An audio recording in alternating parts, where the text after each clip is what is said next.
If you're a Muslim and you believe Aisha was 6 or 9, Congratulations, you know how to read. By the way, this are deep on the bottom, nasty work. But you have a bigger problem though. Verse 65:4 says that even women before they menstruate receive an iddah. But we're going to do like the Muslims and we're going to read the tafsir.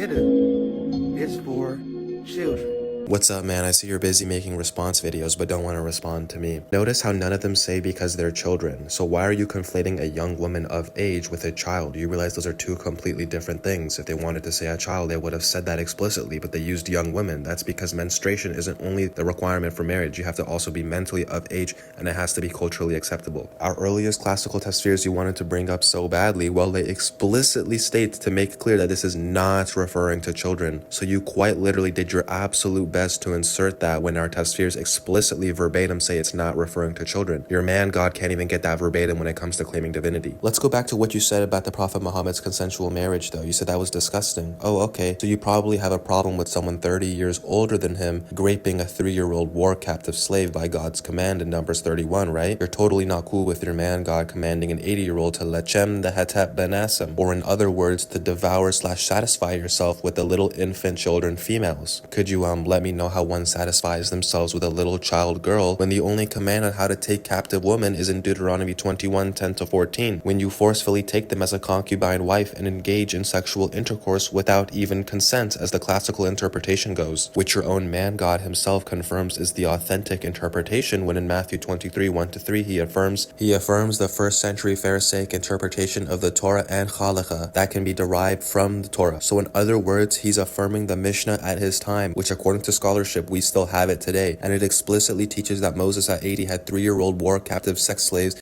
and that in Deuteronomy 21 he was allowed the forced intercourse and conversion of female captive slaves even as young as 3. So you sir have bigger problems because your own man God commands an immoral, unjust, prepubescent sex slavery from an 80-year-old prophet of God. Like, that's disgusting. Academia is clear on this. Rabbi Akiva, one of the most prominent to name, a 1st century rabbinic teacher, already explains to us that Numbers 31 and Deuteronomy 21 are about forced intercourse with little girls. So we already have contemporary confirmation from the 1st century rabbis that Jesus alludes to teaching us that this is about sex slavery, and this is our earliest contemporary record on it. So any commentary that says it's not about this actually comes later, and it leads scholars like Sheikh Cohen to say that these are ad hoc reinterpretations by apologists who couldn't believe or sit right with the fact that Moses commands the Israelites to take little children as intercourse object slaves. It's disgusting that your God allows the Israelites to have an unlimited amount of prepubescent war captive slaves as noted in Christian holiness and human sexuality. And finally, in case I wasn't clear enough, all Christian scholarship across time and denomination agrees with my interpretation of Matthew 23:1-3.